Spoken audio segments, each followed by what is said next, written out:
Boy, I tell you, listen to this voice and you'll know who we're talking to immediately. Paul Winchell, good morning. Good morning, Ken. It's nice to talk to you today. Same here. Good morning, Ken. I'm here too, you know. I'm on the other extension. Just in case you say things like, how's the dummy, or things like that. I'm gonna butt in. That sounds like Jerry. It sure is. Yeah, his knucklehead around me. Oh, sure, Knucklehead is here. Hey, Knock. Oh, yeah, what do you want, kiddo? Get on the phone. I can't get on the phone. It's too small. That's an example of knucklehead. You go into those things so easily, and I guess you should because you've been doing them for so long.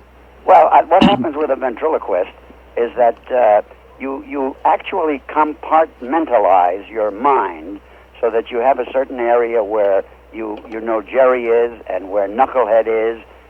You do that so that you don't begin to confuse their characters. Mm-hmm. And you can actually react then like they do because it's not a matter of memorizing lines, it's a matter of actually becoming that character, isn't it? Yes, well, it becomes almost second nature, even sometimes when the writer comes in and he says, I got a marvelous joke for Knucklehead. This girl walks by and Knucklehead starts flirting, and I say, oh, no. That's not Knucklehead's character because he wouldn't be that way. He's very shy. Mm-hmm. Jerry could do that joke. Yeah. So that's how a ventriloquist keeps his finger on the characters so that very easily they can get lost if you don't watch it. Yeah, you have written some articles and things on ventriloquism. When I was a kid, I have to tell you this, I was really a fan of yours, and still am. Well, thank you, Ken. Because I think you've contributed a whole lot. In fact, we're going to learn more about some of the contributions you've made to entertainment, but also to society and the medical profession. Well, I wrote a book on ventriloquism because I had the feeling that so many of the youngsters today are really deprived of actually seeing a ventriloquist working. Mm-hmm. On TV, they see so many puppets, and usually the man who is doing the voices, like the Muppets, those people are off camera. But they don't get a chance to see a stereotype ventriloquist and the dummy, and then have somebody explain. It may look like the dummy is speaking, but the man is doing it without moving his lips. Which is really tough. I remember even like Howdy Doody, I think Buffalo Bob moved his lips, but he was never on camera when he did the voice for Howdy Doody. Well, that's why I've written the book. I feel that the children today have not really been involved in understanding ventriloquism, and that maybe if they were exposed to it in this kind of a way, they might like to study it and learn it, not necessarily to want to do it professionally, but just as a hobby. Mm-hmm. Is that still around? Is it a new book or is it an older book? Oh, no, it's an old book. That's what I was thinking, yeah. Yeah, but I've done some reprints on it, and... What's it called? It's called Ventriloquism for Fun and Profit. Okay. But unfortunately, the only way that you can get it is to write to me at a post office box number. You want to pass that along? Oh, sure, I'd be delighted. It's Post Office Box 7771, Mission Hills, California, 91346. 91346. Yes, ventriloquism, peculiarly enough, has done a lot for youngsters who either have speech impediments or who happen to be emotionally very shy and very retiring. Mm-hmm. It's almost like a kid who learns to play piano and then suddenly becomes the hit of the party. Well, with ventriloquism, not only does he get a chance to entertain his peers, but there are so many deep things inside that a very shy child just can't get out. But through the dummy, this seems to be a release for them. Mm-hmm. What does the book go for? The book is $15. $15, okay. It's a course on ventriloquism, plus instructions on how to build a dummy, and a couple of pretty good scripts at the back of the book. Okay. And there's $1 postage and packing. So it's another $16 then will get it to you, yes, right? altogether. Okay. I didn't mean to turn this into a big plug right off the bat for a book on ventriloquism, but I think there are some people that are interested in it. Well, it's kind of an oddball subject, I know, and I don't know where you would find anything like that today. I'm trying to remember. I think, obviously Edgar Bergen was around before you were. Well, he was my inspiration. Was he really? Oh, absolutely. When I used to hear him on the radio, and I was fascinated, but I didn't know quite what was going on. But when he made his first motion picture, it was called The Goldwyn Follies of 1935 or something like that. Mm-hmm. I remember sitting in the theater, and when I saw these little wooden creatures apparently come to life, I was so fascinated by it that I remember saying in my mind right then, that's for me. Yeah. You knew right off the bat. In fact, by the age of 13, you were doing vaudeville. Well, when I started, it was only a hobby. I never expected that it would turn out to be something that I would later on be doing professionally. Mm-hmm. I think, now correct me if I'm wrong, Edgar Bergen's dummies never, you don't call him a dummy, you call him a, what's the right term? Well, just be very careful about the words that you use. I'm not that the figure, right? The figure. Yeah, okay, I'm not that hypersensitive. Okay. Yeah, but I am. Edgar Bergen's figures didn't move their arms, but as I recall, Jerry Mahoney and Knucklehead Smith did. Yes, I worked out moving arms and moving legs, and the reason for that was that Bergen, of course, was appearing in radio where that wasn't really necessary, but I found myself suddenly in a visual medium, and I thought that would be an addition to the whole art. Yeah, it sounds crazy, but Edgar Bergen was a hit on radio as a ventriloquist. It's kind of like a ballerina. I know, it's amazing, but by the way, talking about radio, I have just applied for a grant for National Radio Network. I want to do a radio show very much like Bergen used to do. Ah, that'd be great. With good material in the rare hope that we might be able to turn some of the people away from TV and back to radio, because it really was an interesting medium when it was presented as a fine comedy type of programming. It'd be nice if you could do that with a live audience too, Paul. Oh yes, I intend to have a studio audience, an orchestra, a singer, and some Hollywood guest stars. Yeah, I think that'd be great. Well, I hope the grant comes through. I'm very excited about it. Good luck with that. Thank you. You do so many other voices. If you've ever seen Winnie the Pooh, you were the voice, or are the voice of Tigger. Tigger, yes. And, I don't know, you were on the Smurf show? Yes, the Smurfs are these little blue people, but there's one human who is the evil wizard, and that's Gargamel. I do Gargamel. And who knows how many other cartoon characters over the years, but every once in a while I'll turn my head because I'll recognize a voice on television, and I know it's yours. Well, the thing that's interesting is that even when voice people change their characters, you can still hear the timbre of the voice coming through. I think that's right. If you have a good ear, you can pick them up. That's a remarkable thing about voice, isn't it? Everybody's voice is unique. Well, you know, there's such a thing called voice prints. And if it weren't for the fact that each voice is totally unique, you couldn't actually put them down just the way you put fingerprints down. Yeah. Could I ask you to do a little Tigger? Oh, yes, a Tiggers just love honey. Oh, boy. Oh, say, yeah, Tiggers don't like honey. Love the laugh. It's 13 minutes after 10 o'clock. We're going to talk about some serious things, too, with Paul Winchell in just a moment. This is Joy from the Music Shop in downtown Normal. We invite you to join us as we enter a new dimension in music. On Saturday, November 17th, the Music Shop begins a grand opening to celebrate our expanded products and services. For 23 years, you've trusted us with your child's music education. Now the Music Shop offers pianos from two of the finest manufacturers in the world, Wurlitzer and Young Chang. In addition to pianos and electronic keyboards, our teaching staff offers lessons on all instruments. Please join us November 17th as we celebrate our expansion with 20% off on all musical accessories, plus a drawing for a Bontempi electronic keyboard. Though the Music Shop is broadening its horizons, you can be sure to find the exceptional products and friendly service we've always offered at truly competitive prices. We look forward to seeing you during our grand opening at the Music Shop in downtown Normal.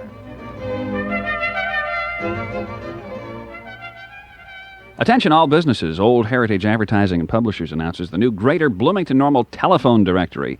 Why send your Yellow Page dollars out of town? Yellow Page advertisers are currently spending over $4 million in the 8 directories covering this area, and now there's a choice that can save you up to $2 million.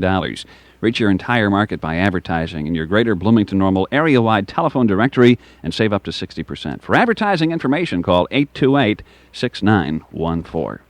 Oh, and also enjoy Thanksgiving dinner at the Elms in El Paso, just $6.75 each for adults and reduced prices for children. Make your Thanksgiving dinner reservations now at the Elms in El Paso. It's 15 minutes after 10 o'clock.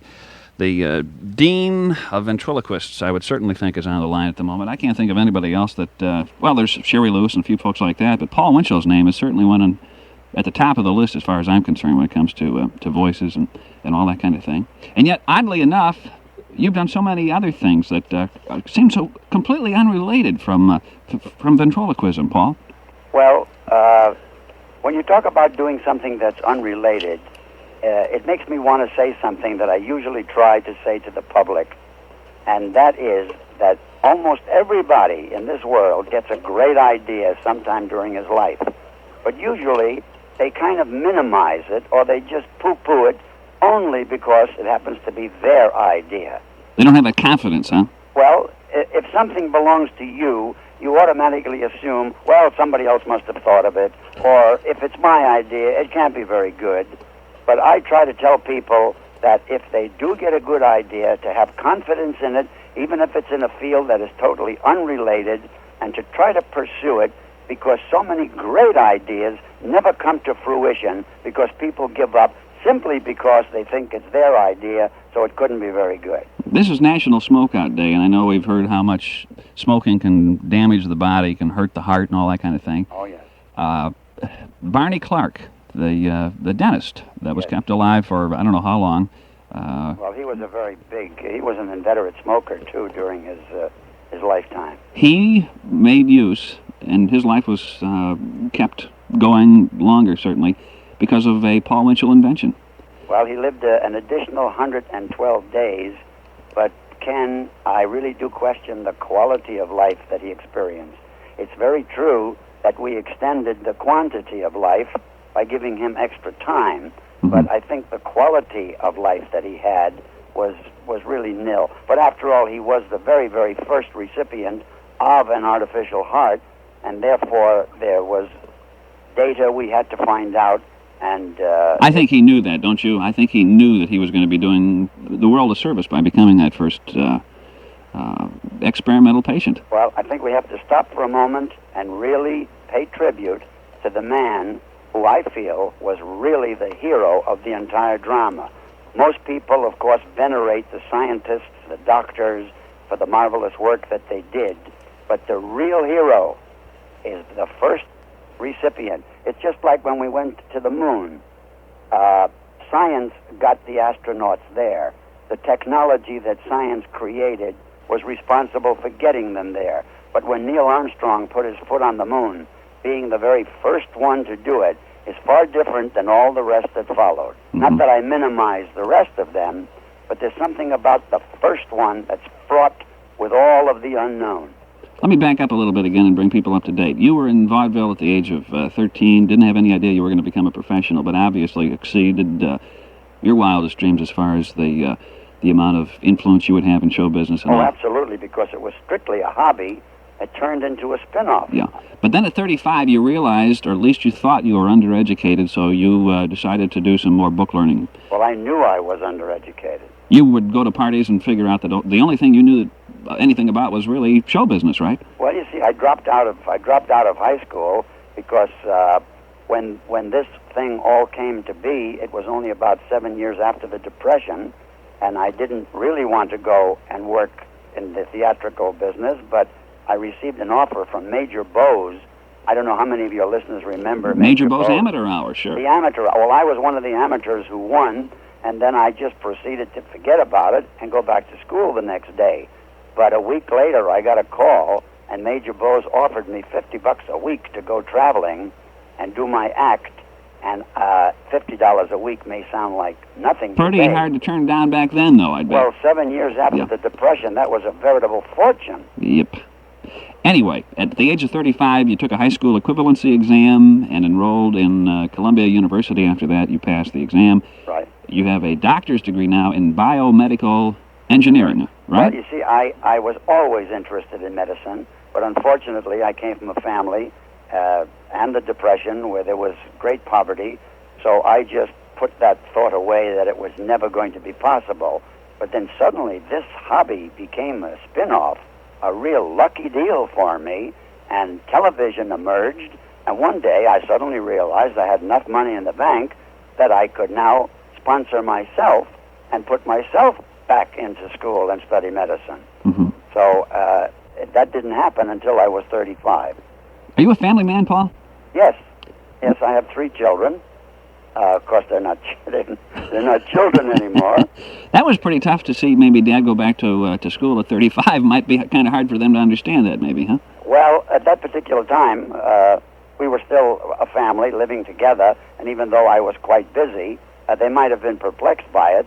But right now, my children have children, so I can hardly refer to them as children. Yeah. You invented a rubberized refrigeration suit, and the idea of that is people get into these high fever situations sometimes, and there's no way to bring that temperature back down, right? Well, it was originally designed for a surgical procedure called hypothermia, where we lower the body temperature to about 70 so that certain kinds of surgical procedures can be carried out. But, you know, inventions are so incredible because along came the solid-state circuitry and the electronics revolution, and now just about everything that was invented in a mechanical means can now be duplicated and surpassed electronically. This suit that I spent all that time and energy on to lower the body temperature is now done a completely different way. Now, while the patient is on the operating table and he's on the heart-lung machine, as the blood goes back into the patient, it passes through refrigerant and the blood itself is chilled, which brings the body temperature down quickly. I'll be darned. Well, that would never have occurred to me, you see, back in those days. You also, in fact, we can talk about this too, have invented an alternator, kind of a device where you can take very small amounts of wind and create electricity, right? Well, the thing that's interesting about this, it's a generator alternator, and it goes against all of the principles of physics because everyone who knows anything about generators firmly believes that you must have iron in the generator in order to complete the flux path so that you can get the electricity. We refuted that concept, my colleague and myself, and put no iron in the generator, and it works fine. The reason that it works for wind is because a standard generator has all the magnetic poles that become attracted to that iron, and you can't turn it because it has a cogging effect. It has its own resistance built in there, maybe. But if you don't have iron, you can spin it freely like a wheel, and the slightest wind that turns the turbine begins generating. We have a pilot program up here in California, and there's a gentleman here who has made himself completely self-sufficient and has cut himself free of all utilities with a wind generator that we have provided and some solar equipment that he has provided. Let me ask you this, now that you've come up with that idea, does the idea of nuclear power seem to have a place in our society, or are you... Well, let me answer that, and before anybody jumps at what I'm going to say, let me please define it. I believe in nuclear power. Now, a lot of people will jump at that remark, but I must qualify it by saying I am very much opposed to fission, and that's what's going on in all of the nuclear plants today. That is a dirty form of power with lots of radiation, and God forbid if there's an accident, millions of people, it will be a disaster. I believe in fusion. That is the quality that is going on in our sun. Fusion produces enormous amounts of electricity with barely any radioactivity, but there is very little money and very little interest behind it. I wonder why. I think perhaps it might be vested interests. It's 24 minutes after 10 o'clock. Paul Winchell, Dr. Paul Winchell is on the line with us, and we'll be right back. Hardee's presents A Disney Christmas starring... Me, Mickey Mouse, and the whole gang from my movie, Mickey's Christmas Carol. And now at participating Hardee's, get a Mickey, Minnie, Goofy, Donald, or Uncle Scrooge stuffed toy for only $1.99 plus tax when you buy any sandwich, fries, and Coke at the regular price. They make great gift values for kids of all ages. Collect all 5, one each week, only at Hardee's. And have your very own Mickey's Christmas. It's all here at Hardee's. While supplies last, prices may vary. Solid Gold Jewelers joins the Downtown Normal Holiday Open House this coming Sunday from 11 till 4 with their own very special savings. Solid Gold Jewelers' Christmas collection is outstanding, and Russ Peterson and Jerry Taylor have reduced a wonderful variety of their quality jewelry and gifts especially for this event. Enjoy refreshments and register for Downtown Normal's great Christmas giveaway with over $2,000 in prizes this Sunday from 11 till 4 at Solid Gold Jewelers in Downtown Normal. Take good care of yourself. Take good care of yourself. yourself. Deck your halls with a festive touch of American greeting Christmas accessories from Osco. You'll find everything to help, from candles to gift wrap. And there's a complete assortment of Christmas cards. Cards you can purchase individually or by the box. This year, choose something joyful for yourself and for everyone on your Christmas list from Osco. Take good care of yourself. Save the Osco way.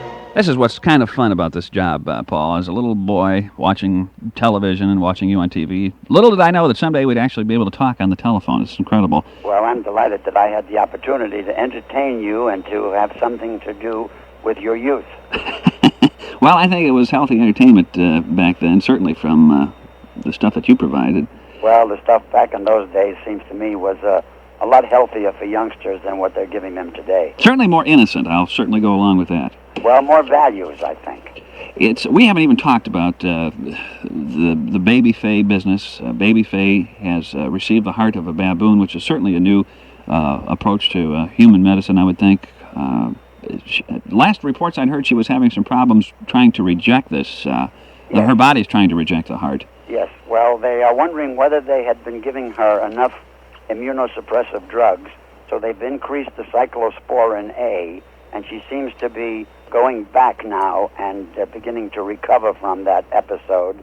And I pray that this little girl grows up and becomes a normal child, because if that does happen, it just portends such magnificent things for humanity in the future. Mm-hmm.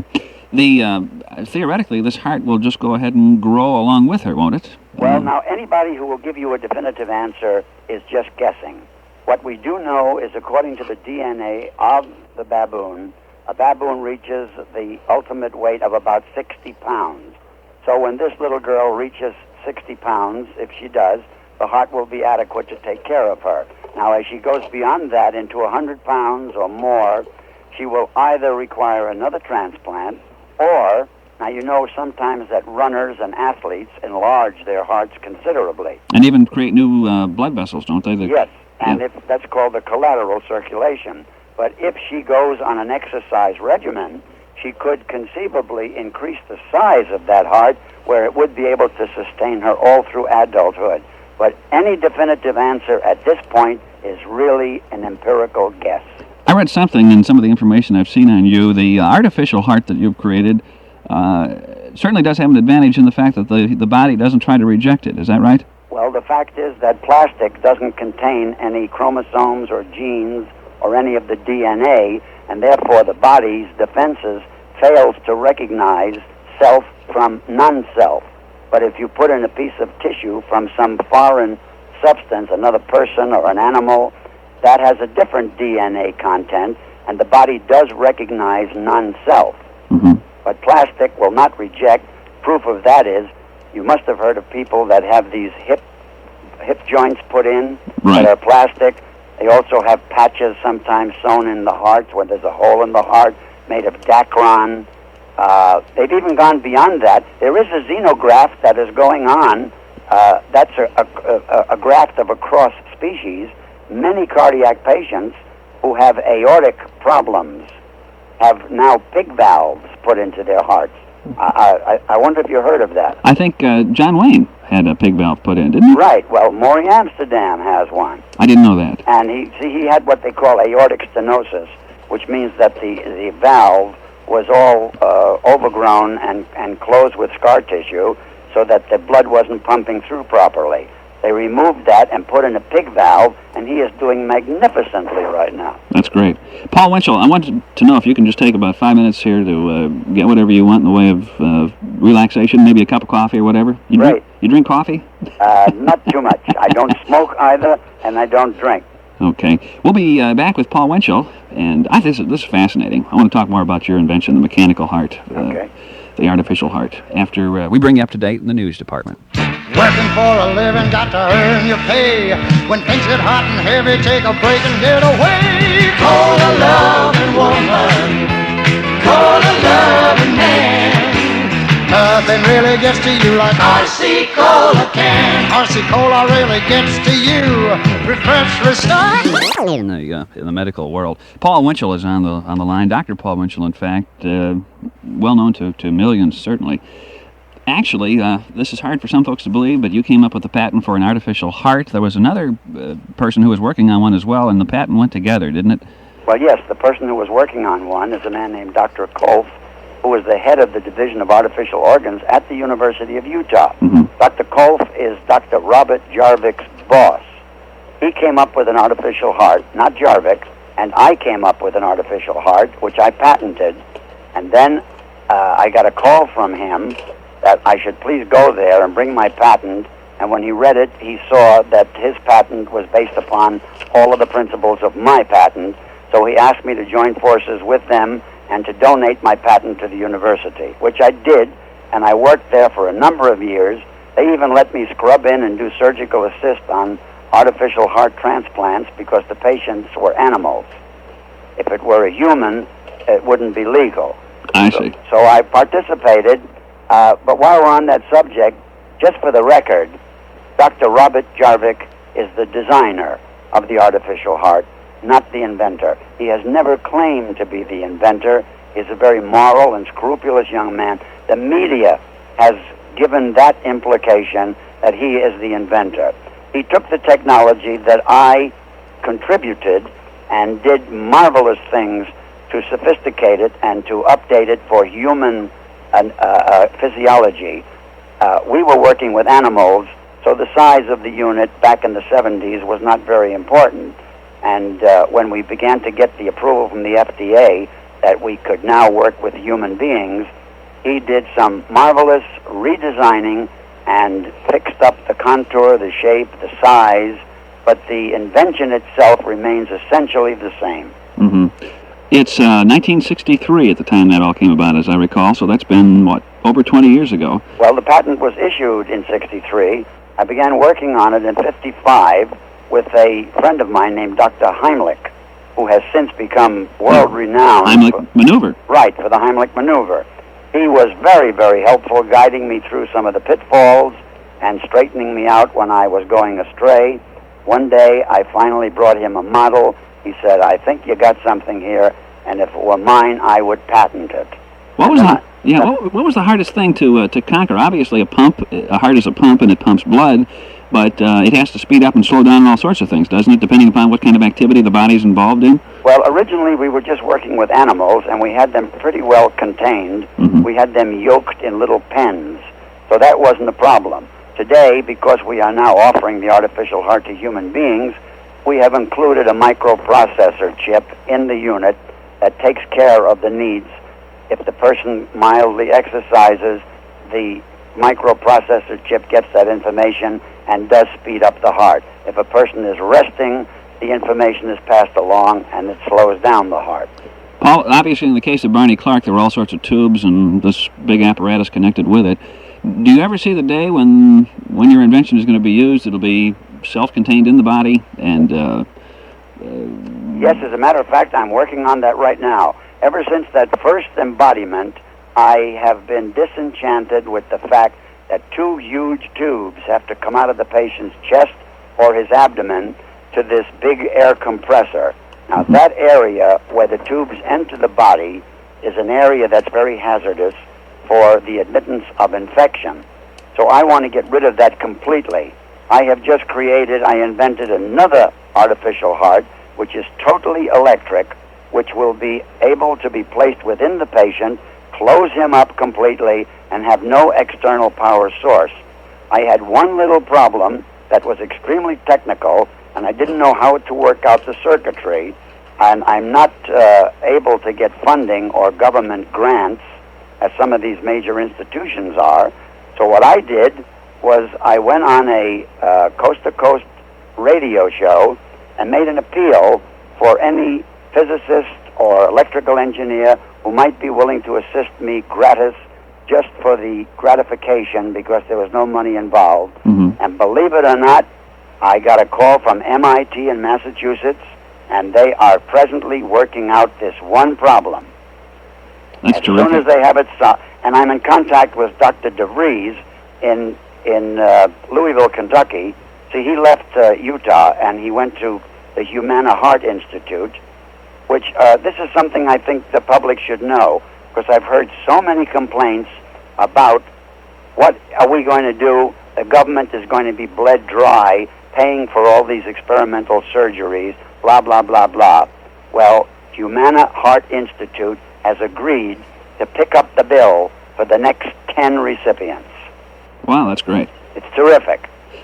I get the feeling you were hoping that maybe more progress would have been made in this whole area. It still seems like it's sort of on Paul Winchell's shoulders here. Well, I'm telling you what happened, truthfully. The FDA, after Barney Clark, kind of very nicely chastised all of us and said that we had put a human being through an awful lot of needless suffering, that before we get permission for another experiment, go back to the drawing board and try to offer somebody something more in a quality of life. Mm-hmm. So what they have done now is that we have miniaturized that huge console that Barney Clark was hooked up to and made a small portable compressor that the next patient will wear on his side like a little bag with a strap over his shoulder. Dr. DeVries is now screening possible recipients